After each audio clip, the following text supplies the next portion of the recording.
Hello friends, welcome to Harsha's vlog. இன்றைக்கி நம்ம மதுரை ஸ்டைலில் சிக்கன் கிரேவி எப்படி செய்யலாம் தாங்க பார்க்க போகிறோம். தேவையான பொருட்கள் பார்த்துடலாம். பட்டை, கிராம்பு, பிரியாணி இலை, ஏலக்காய் 2, நட்சத்திர சோம்பு 2, சோம்பு 2 ஸ்பூன், மிளகு 1 ஸ்பூன், சீரகம் 1 ஸ்பூன் போட்டுக்கோங்க. பெரிய வெங்காயம், தக்காளி 2, கைப்பிடி புதினா, 1 கைப்பிடி கறிவேப்பிலை, இஞ்சி பூண்டோட சின்ன வெங்காயத்தையும் போட்டு அரைச்சிக்கோங்க.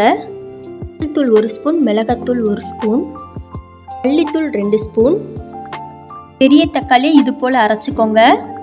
முந்திரி பருப்பு ஒரு 10 எடுத்துக்கோங்க. இன்றைக்கி நான் ஒரு 1.5 கிலோ சிக்கன் எடுத்துக்கிறேன். கடாயை எடுத்து ஹீட் பண்ணிக்கோங்க. கடாய் நல்லா ஹீட் ஆனதும் நல்லெண்ணெய் சேர்த்துக்கோங்க.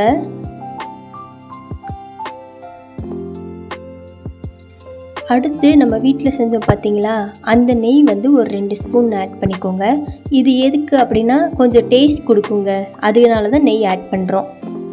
நெய்யும் எண்ணெயும் நல்லா ஹீட் ஆனதுக்கப்புறம் பட்டை, கிராம்பு, ஏலக்காய், பிரியாணி இலை, நட்சத்திர சோம்பு இது எல்லாத்தையும் ஆட் பண்ணிவிட்டு கருவேப்பிலையும் போட்டுக்கோங்க. இது எல்லாத்தையும் நல்லா வதக்கி விட்டுக்கோங்க. வதக்குனதுக்கப்புறம் நம்ம கட் பண்ணி வச்சுருக்கோம்ல பெரிய சைஸ் வெங்காயம், அதை போட்டு நல்லா வதக்கி விட்டுக்கோங்க. நல்லா பொன்னிறமாக வர வரைக்கும் நல்லா வதக்கி விட்டுக்கோங்க. நான் சோம்பு சேர்க்க மறந்துட்டேன்.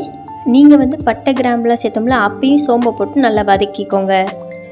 அதோட புதினாவையும் ஆட் பண்ணிக்கோங்க.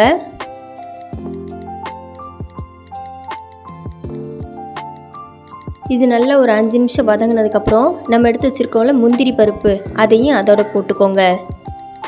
2 தக்காளியை குட்டி குட்டியாக கட் பண்ணி அந்த குழம்புக்கு ஆட் பண்ணிக்கிறீங்க. இன்னும் 2 தக்காளி நான் மிக்சியில் போட்டு அரைச்சி எடுத்துக்கிறேன்.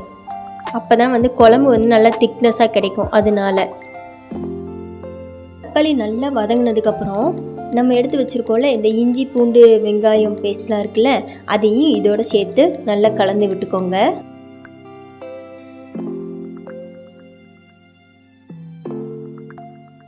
பூண்டு பேஸ்ட்டு நல்லா வதக்கணும், ஆனால் கருக்க விட்டுறாதீங்க. நான் சொன்னேன் 2 தக்காளி அரைச்சி வச்சுருக்கேன்னு, அதையும் இதோட சேர்த்துக்கோங்க.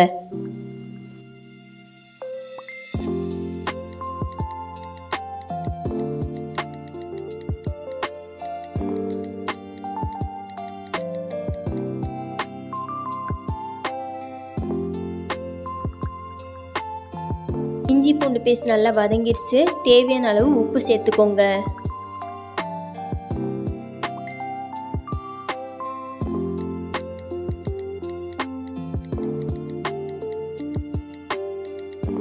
அப்புறமா இதில் மஞ்சத்தூள், மிளகாத்தூள், கரம் மசாலா, மல்லித்தூள் இது எல்லாத்தையும் ஆட் பண்ணிக்கோங்க. நான் இதில் மஞ்சத்தூள் ஆட் பண்ணல, ஏன்னா நான் சிக்கன் கழுவும் போதே அதில் மஞ்சத்தூள் போட்டு தான் நான் வச்சுருக்கேங்க. மசாலாஸ் எல்லாம் நல்லா வதங்கட்டும். மிளகு, சோம்பு, சீரகம் இது எல்லாத்தையும் நான் மிக்சியில் போட்டு அரைச்சி எடுத்துக்கிறேங்க. நம்ம அரைச்ச பவுடரை குழம்புலே போட்டு விட்டுருங்க.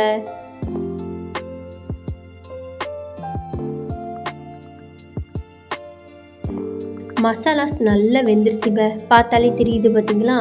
இந்த டைமில் நம்ம எடுத்து வச்சுருக்கோம்ல 1.5 கிலோ சிக்கன், அதை அதோட போட்டு ஆட் பண்ணிடுங்க.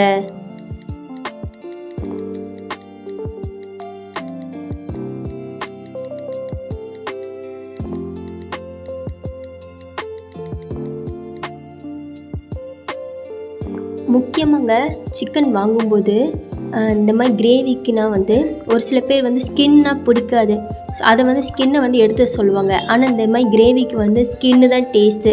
அதில் உள்ள கொழுப்பு தான் சிக்கன் கிரேவிக்கு டேஸ்ட்டை இன்னும் இன்க்ரீஸ் பண்ணும். அதனால் அதை அவாய்ட் பண்ணிடாதீங்க. ஒரு 5 நிமிஷத்துக்கு அப்புறம் எப்படி இருக்குன்னு பார்க்கலாங்க. சிக்கன் நல்லா வெந்துருச்சுங்க. கிரேவிக்கு தேவையான தண்ணி விட்டுக்கிறேன் நான். உங்களுக்கு குழம்பு மாதிரி வேணும் அப்படின்னா நீங்கள் கொஞ்சம் எக்ஸ்ட்ரா தண்ணி விட்டுக்கோங்க. கொஞ்சம் திக்காக பண்ணுறனால நான் கொஞ்சமாகவே தண்ணி சேர்த்துக்கிறேன். இதை நல்லா கிளறி விட்டுட்டு 20லேருந்து 25 நிமிஷம் வரைக்கும் நம்ம கொஞ்சம் வெயிட் பண்ணுவோம்.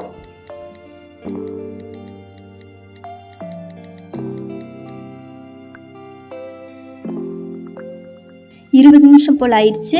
இந்த டைமிங்கில் கொத்தமல்லியை நல்லா தூவி விட்டுக்கோங்க. இப்போவே அந்த வாசனை சூப்பராக இருக்குதுங்க. இந்த கிரேவி வந்து சாப்பாடுக்கு மட்டும் இல்லைங்க, டிஃபன் ஐட்டம், இட்லி, தோசை, சப்பாத்தி இது எல்லாத்துக்குமே சூப்பராக இருக்குங்க. எல்லார் வீட்லேயும் இதை ட்ரை பண்ணிவிட்டு எப்படி இருக்குன்னு கமெண்டில் சொல்லுங்கள். இதை பார்க்குறதுக்கே நல்ல கலராக இருக்குதுங்க, வாசனையாகவும் இருக்குது. கண்டிப்பாக ஒரு தடவையாவது ட்ரை பண்ணி பார்த்துட்டு எப்படி இருக்குன்னு சொல்லுங்கள். உங்கள் எல்லாருக்கும் என் வீடியோ பிடிச்சிருந்துச்சுன்னா லைக் பண்ணுங்கள், ஷேர் பண்ணுங்கள், மறக்காமல் சப்ஸ்கிரைப் பண்ணிடுங்க.